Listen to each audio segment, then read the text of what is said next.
Cerita mempersembahkan Sabda Pandita Ratu.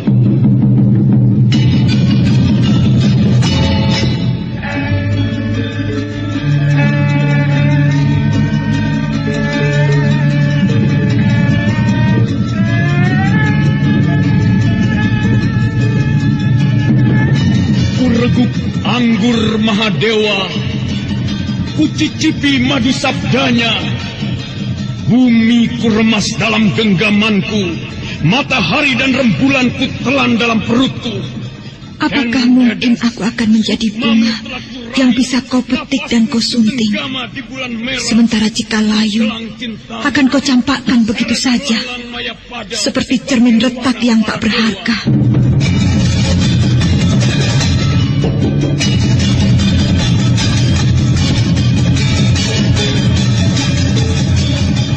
Sabda Pandita Ratu, sebuah kisah penuh dilema, tragedi cinta anak manusia, perebutan tahta, mabuk harta dan duniawi, serta silaunya kehormatan, di mana keangkara murkaan merajalela karena dendam yang membara.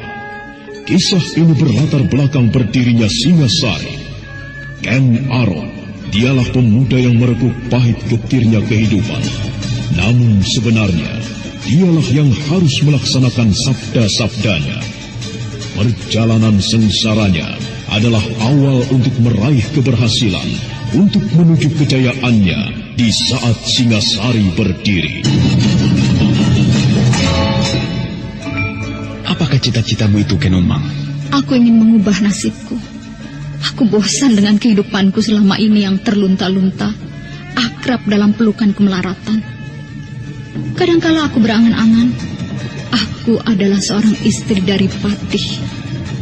Bahkan lebih gila lagi, aku berangan-angan, andai kata aku adalah seorang permaisuri, maka akan terhapus semua masa silamku, terhapus lenyap, tidak bersisa semua kenangan buruk yang kumiliki. Itulah cita-citaku, Kakang Ken Arok. Bagaimana dengan kau, Kakang? Aku ingin menjadi seorang raja.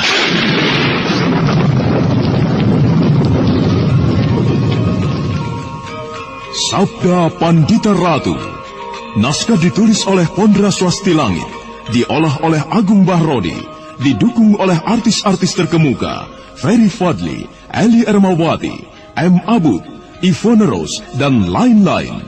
Teknik dan montase Ibing Arifin, dengan sutradara Dian Pertiwi.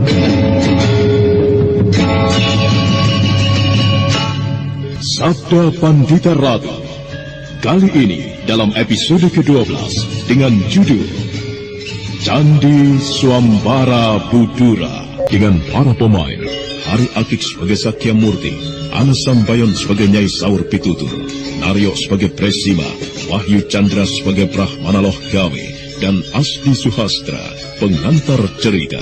Sang Wasi Presima yang merasa kaget karena orang yang pingsan itu hilang, bermaksud mengejar umat Durga yang diyakini pasti telah mengambilnya.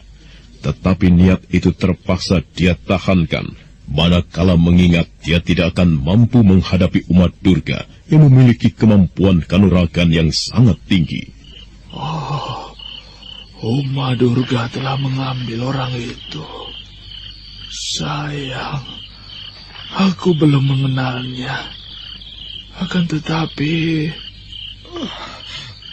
tolong lindungi anakku. Lindungi anakku. Orang itu meminta kepadaku untuk melindungi anaknya.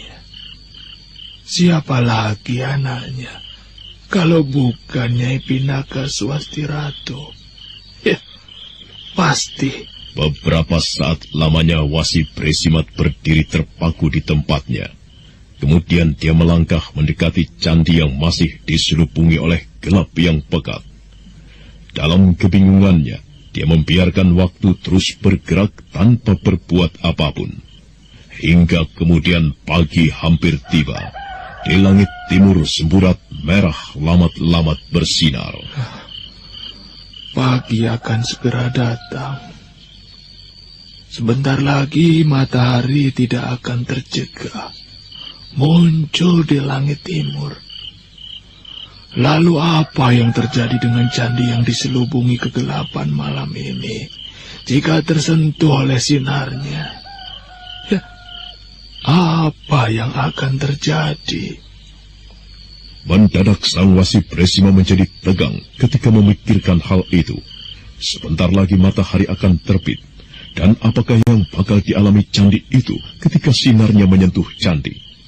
Sang Wasi Bresima segera berlari-lari menempatkan diri, dan dengan berdebar-debar menunggu saat matahari terbit di langit timur. Merah membara, seperti membakar langit.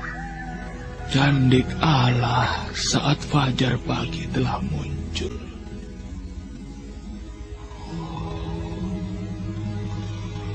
Bukan main.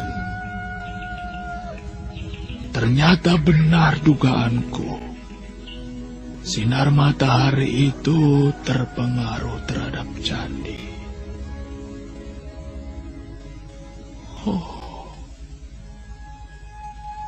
Apakah yang telah terjadi?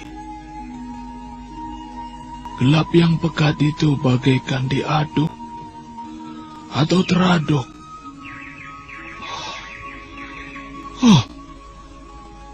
Bagian puncak candi mulai terlihat wujudnya.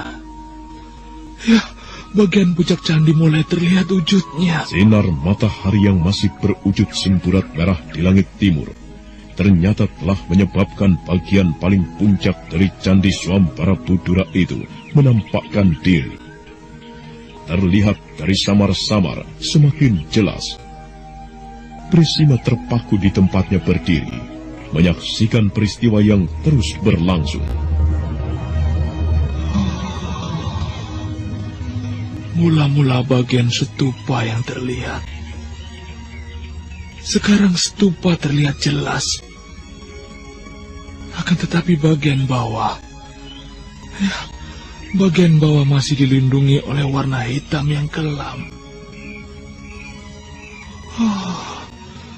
Sekarang di bawah stupa mulai terlihat. Ya, mulai terlihat samar-samar. Gelap hitam itu terurai. Semakin bawah, semakin terurai. Dan di bagian akhir, peristiwanya berlangsung lebih cepat. Ketika langit timur semakin terang, maka dengan cepat wujud candi yang semula samar-samar itu kini menjadi jelas. Bresima kemudian berlari-lari ke puncak candi.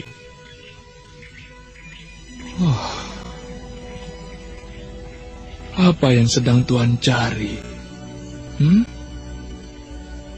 Sang Brahmana Logawe? Perempuan itu hilang. Bagaimana dengan orang itu? Orang itu juga hilang. Hilang? Ya, benar. Nampaknya lelaki itu adalah orang tua dari Nyai Pinaka Swasti Ratu. Kau mengetahui hal itu? Bagaimana? Ia meminta tolong kepadaku untuk melindungi anaknya. Siapa anaknya? Kalau bukan Nyai Pinaka. Bagaimana perasaanmu sekarang, Nyai? Segar sekali, Bapak Logawe. Udara yang aku hisap juga terasa segar. Dan sinar matahari pagi yang mengusap kulitku juga aku rasakan segar. Aku telah melewati 40 hari, Bapak Logawe. Benar, Nyai. Kau telah berhasil melampaui 40 hari yang sangat penting. Perbawa yang memancar dari bayi yang masih berada di dalam kandunganmu telah melindungi Candi Swambara Budura ini dari niat jahat pengikut Batari Durga. Apakah dengan demikian aku sudah diperbolehkan meninggalkan candi ini, Bapak Logawe? Aku merasa candi ini telah terlindungi oleh kekuatan yang tidak nampak, oleh pengayoman para dewa. Bapak, sesaat tadi aku ingin melahirkan bayiku di suatu tempat, di mana di sana aku merasa diayomi oleh ibuku. Di mana, Nyai? Di Paralingga. Di sana terdapat sebuah gua. Di sana aku pernah mengalami gemblengan kanuragan dituntun oleh Paman Dewa Hatsu. Di gua itu, Paman Dewa Hatsu telah membuat sebuah patung. Patung itu adalah patung ibuku, Luh Saraswati. Bagaimana, Bapak? Baiklah. Bapak tidak akan menghalangi. Mungkin Bapak akan menemanimu hingga tempat yang kau tuju itu. Biarlah Adi Sangwasi Bresima jika tidak berkeberatan untuk tetap tinggal di sini, membangun sebuah gubuk di sini untuk menjaga keselamatan candi. Nah, bagaimana Sangwasi Bresima? Apakah kau keberatan? Ya, tidak, Brahmana Lokawe. Aku tentu tidak merasa keberatan. Dengan senang hati aku akan tetap tinggal di sini. Tempat ini menyenangkan. Aku memang bisa membangun sebuah rumah kecil, bahkan menghabiskan masa tua di sini. Ya, dengan senang hati aku terima, Brahmana. Terima kasih. Terima kasih. Dengan demikian Sang Wasi telah meletakkan sebuah tanggung jawab di pundak sendiri untuk menjaga keselamatan candi ini. Iya, benar. Dan apa yang aku lakukan ini adalah bentuk pengabdianku di sisa hidupku. Nyai Pinaka, ada sebuah soal yang perlu kau ketahui, bahwa dalam beberapa hari ini ada seorang lelaki cukup umur seusia Wasi Bresima. Orang itu semalam telah ikut membantu melindungi candi ini dari maksud jahat. Ia bertempur melawan seorang perempuan pengikut Batara umat Durga yang menitis itu. Mungkin kau mengenalnya. Siapakah orang itu, Bapak? Kepada Sang Wasi Bresima, orang itu meminta pertolongan untuk melindungi anaknya. Dan kami menduga anaknya yang dimaksud. Rona wajah Pinaka Swasti Ratu tiba-tiba berubah. Dia memandang Brahmana Lokawe cukup lama dan kemudian menoleh kepada Wasi Bresima. Kedua rahang Pinaka Swasti Ratu terkatup erat. Ayahku adalah Galuh Urang. Ia telah tiada. Aku tidak mempunyai ayah yang lain. Galuh Urang benar ayahmu. Akan tetapi ada pula orang yang seharusnya kau sebut ayah. Tidak. Tidak ada orang lain lagi yang harus kusebut ayah kecuali Galuh Urang. Nyai, semalam perempuan bermata tiga itu hadir pula di tempat ini. Uma Durga telah menculik lelaki yang meminta tolong kepadaku. Orang itu membutuhkan pertolongan, Nyai. Tidak, Paman. Tidak ada lagi orang yang berhak mengaku ayahku. Ayahku telah tiada. Dan aku tidak perlu peduli jika ada orang lain yang celaka karena diculik perempuan penjelmaan Batari Durga itu. Bresima tercekat dan kemudian terpaku di tempatnya berdiri. Sedangkan Pinaka Swasti Ratu melemparkan pandangan matanya ke perbukitan menoreh yang memanjang membujur di selatan candi.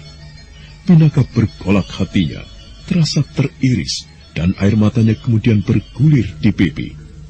Pinaka Swasti Ratu nampaknya telah menduga bahwa orang yang dimaksud adalah Sakyamurti. Paman Wasi Bresima, aku bisa menduga bahwa lelaki yang Paman ceritakan itu adalah Sakyamurti, atau bekas Tumenggung Murti Wandawa. Orang itulah yang pernah aku ceritakan kepada Paman, juga kepada Bapak Brahmana Lokawe. Ia adalah Sakyamurti yang tega memperkosa calon istri adik kandungnya sendiri, yang kemudian menyebabkan lahirnya bayi yang hina. Bayi yang lahir dari sebuah cara yang sama sekali tidak diharapkan oleh ibu yang melahirkan. Paman Wasi Bresima, aku tidak peduli. apakah orang itu diculik oleh Uma Durga itu atau tidak. Jika orang itu ada di depanku sekarang, aku tentu akan membunuhnya. Tapi jika titisan Batari Durga itu yang membunuhnya, aku malah senang. Karena aku tidak perlu mengotori tanganku ini. Nyai Pinaka. Bagaimana, Bapak? Manusia itu bukan malaikat, bukan orang yang terbebas dari kotoran. Manusia lahir ke dunia ini dilengkapi dengan nafsu. Manusia banyak berbuat salah. Akan tetapi, kesalahan bukan berarti akan selalu kelam dan tidak akan berubah. Demikian dengan ayahmu itu, Nyai. Orang itu bukan ayahku, Bapak. Orang itu bukan ayahku. Perbuatannya adalah perbuatan binatang. Jika aku menerimanya sebagai ayahku, maka aku juga binatang. Aku tidak ingin menjadi binatang. Seharusnya kau memaafkannya, Nyai. Tidak bisa, Bapak Brahmana Loh Gawe. Andai kata dewa sekalipun turun dari kayangan, menjatuhkan perintah kepadaku untuk memaafkan Sakya Murti, tidak akan aku lakukan. Silahkan Bapak memerintahku. Apapun pasti akan aku kerjakan. Namun jika Bapak Brahmana memerintahkan kepadaku untuk memaafkan Tumenggung Murti Wandawa itu, aku tidak akan melaksanakannya. Jawaban Pinaka Swasti Ratu terasa tidak bisa ditawar lagi. Brahmana Loh Gawe dan Wasi Bresima tidak bisa berbicara apapun lagi. Pinaka Swasti Ratu berbalik memandang ke arah matahari yang bersinar terang di langit timur. Tangan kanannya mengelus-elus perutnya yang besar, dan dari bibirnya terdengar sebuah gumam lirih, seperti bisik untuk dirinya sendiri. Sementara itu di suatu tempat,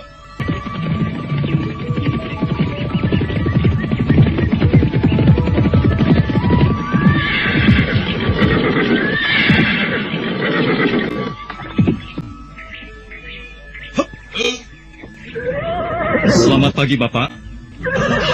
Selamat pagi, anak mas. Apakah anak mas mempunyai keperluan denganku? Benar, Bapak. Kami berdua adalah perantau dari jauh. Bolehkah kami bertanya sesuatu? Silakan anak mas, silakan. Bapak akan menjawab jika Bapak mengetahui apa yang anak mas inginkan. Gunung apakah yang nampak di kejauhan itu? Oh, itu Gunung Merapi dan Gunung Merbabu, anak mas.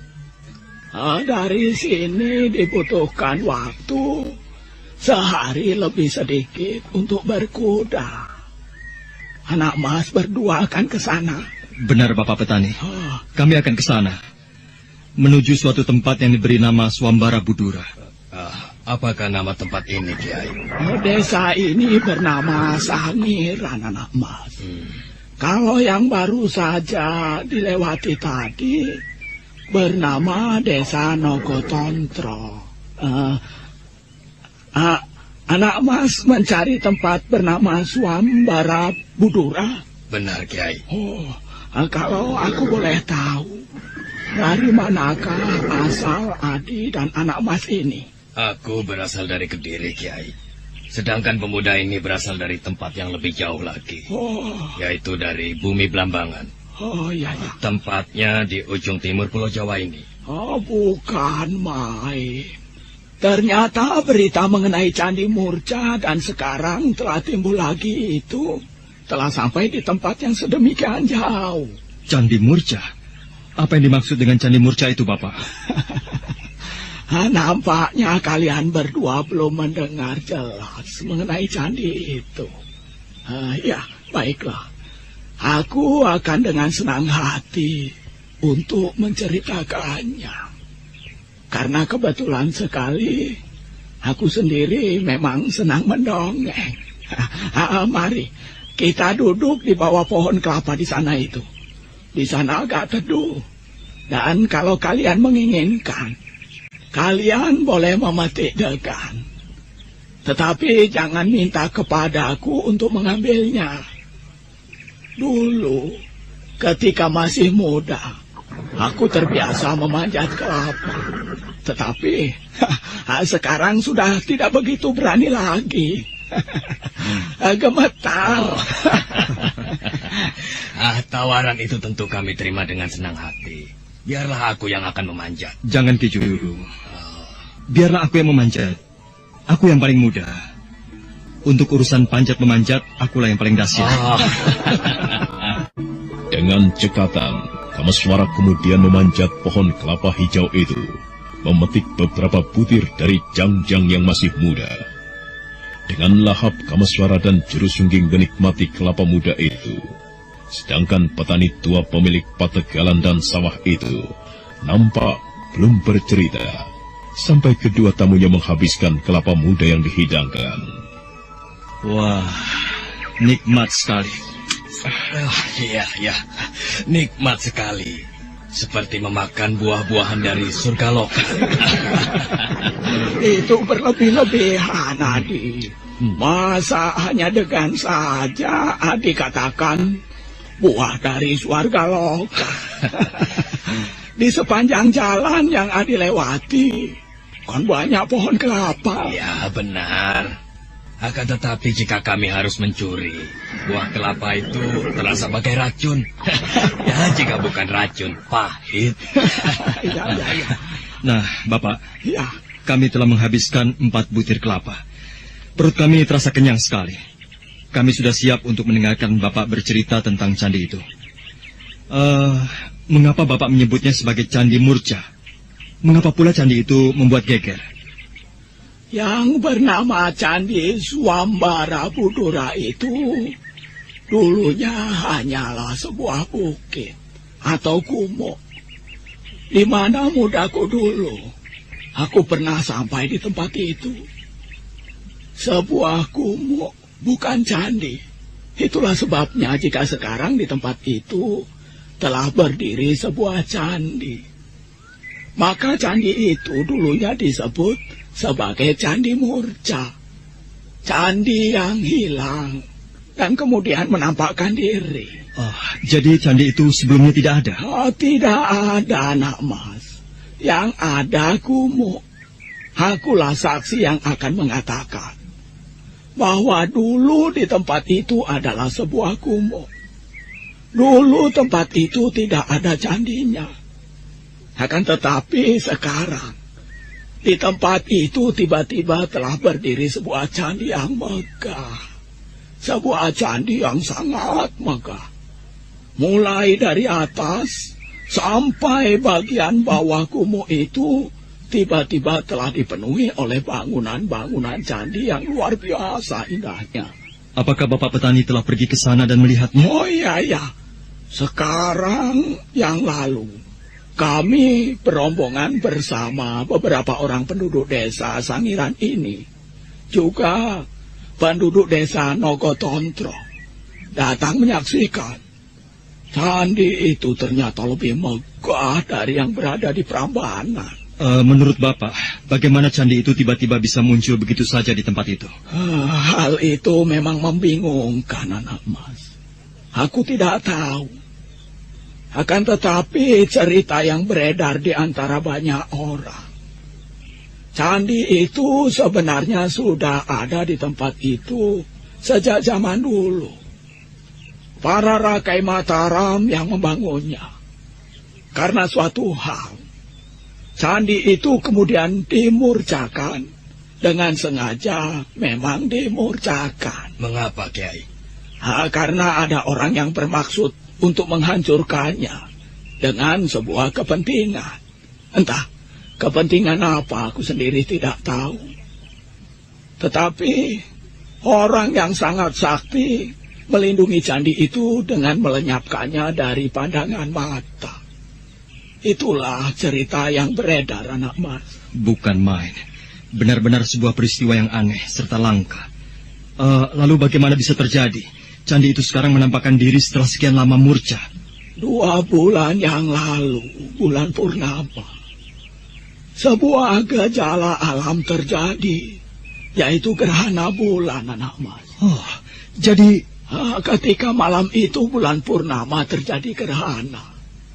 Sejak itu pula Candi Murca itu telah menampakkan diri.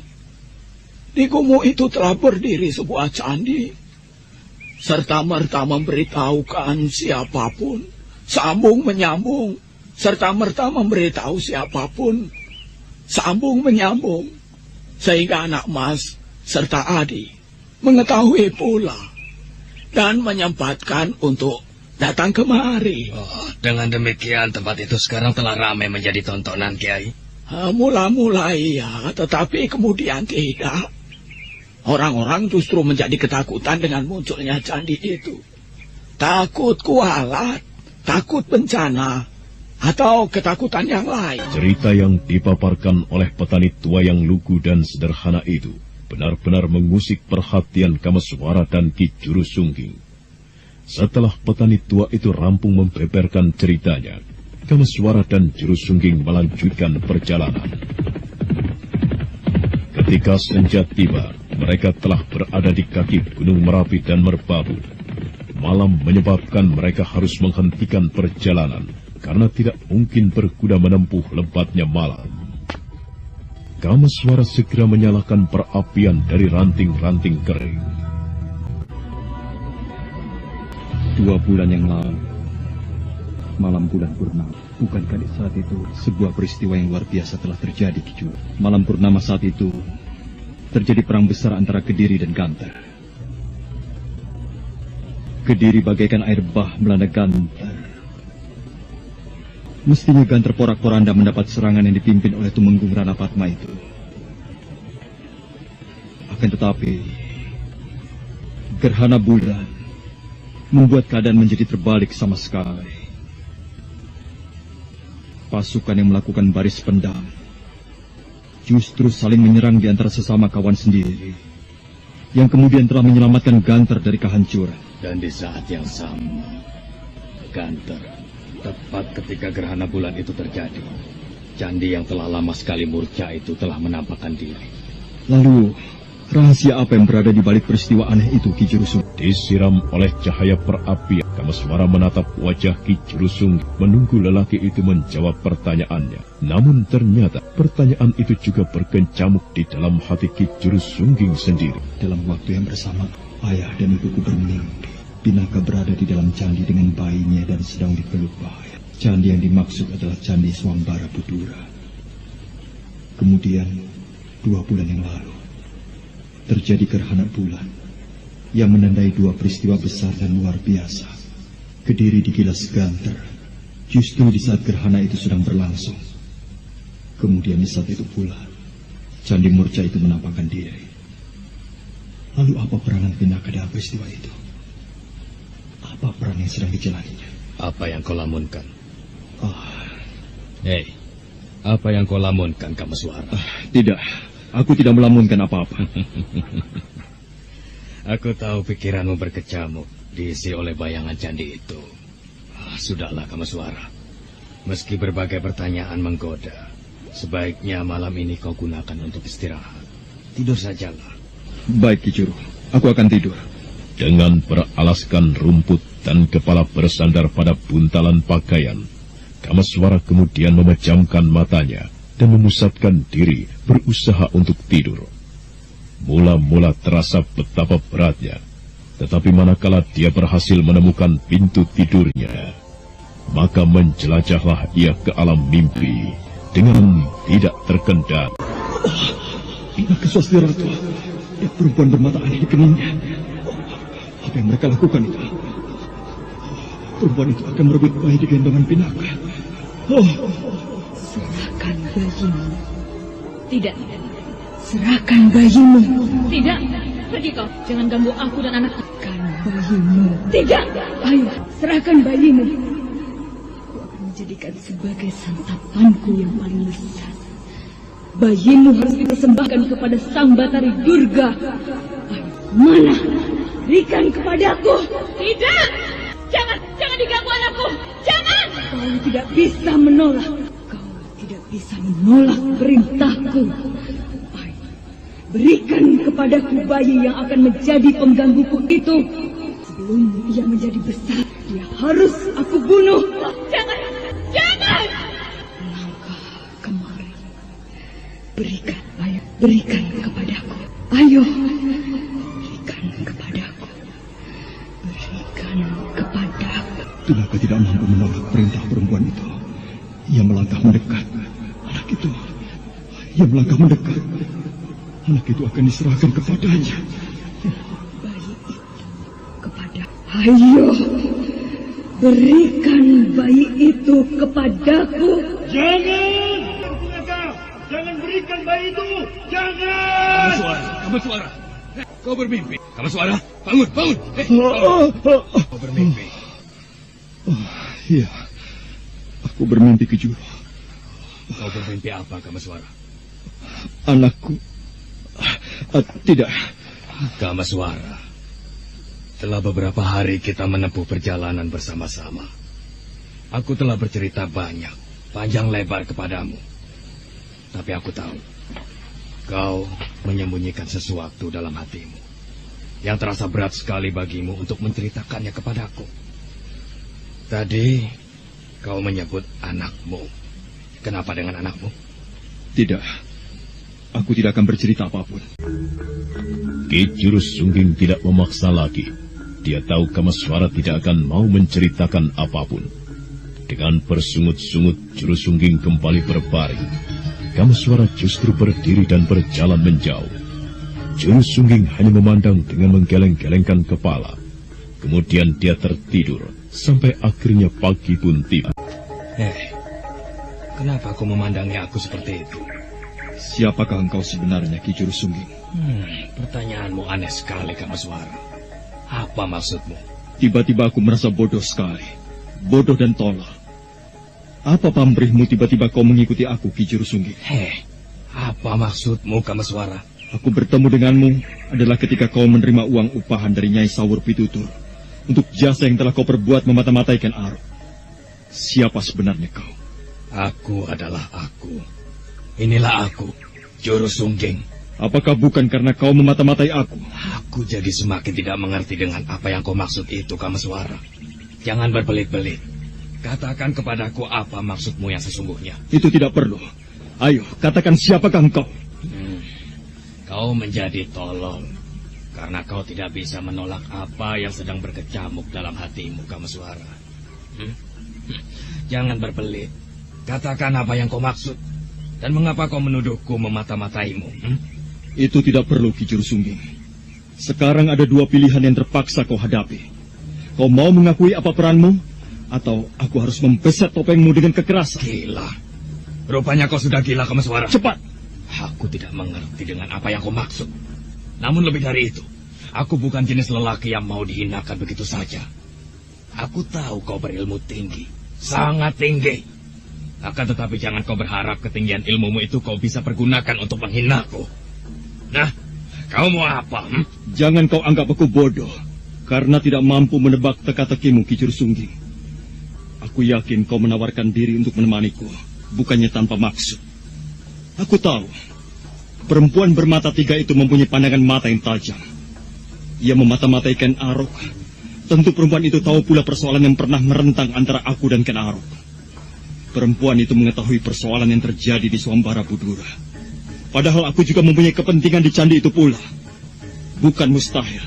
Kau bukan saja ditugasi untuk memata-mataikan Arok, akan tetapi juga aku, Kameswara. Nah, bagaimana? Oh, jadi itu alasanmu, Kameswara. Kini aku rasakan bahwa cerita-cerita yang pernah kau beberkan kepadaku itu hanya omong kosong belaka. Di sepanjang perjalanan bersama, kau selalu berusaha mengorek keterangan dariku. Apa maksudmu sebenarnya? Kau salah. Kau salah, Kameswara. Jika aku banyak bertanya kepadamu, karena sikapmu sendiri membuat aku penasaran, menumbuhkan rasa ingin tahu. Kalau kau tidak mau, ya sudah. Terlambat. Kau harus bercerita siapakah kau. Cepat. Atau aku benar-benar akan memaksamu. Kau hanya mengancam. Baik. Bersiap. Jurus Sungging menjadi tegang. Dia melihat Kameswara bersungguh-sungguh dengan sikapnya. Namun Jurus Sungging memutuskan untuk melawannya. Meskipun Ki Jurus Sungging mengetahui Kameswara memiliki ilmu kanuragan yang sangat tinggi. Tahu, Kameswara, aku bukan lawanmu. Tapi aku akan melawanmu.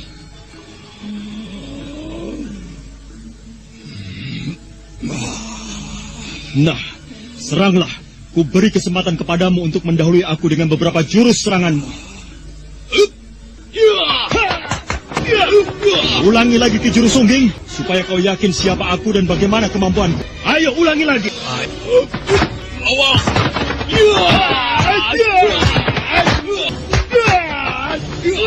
Perang tanding yang sama sekali tidak dibayangkan oleh Ki Juru Sungging itu kemudian berlangsung dengan cepat. Tanpa merasa sungkan, Ki Juru Sungging menghajar Kameswara yang datang susul menyusul bagaikan om. Tubuhnya berjumpalitan mengitari Kameswara. Namun dengan penuh keyakinan diri, Kameswara tidak terlampau banyak bergerak. Dia hanya menggeser kaki dan arah serangan, dan tangannya yang justru sibuk menangkis melayani serangan lawannya.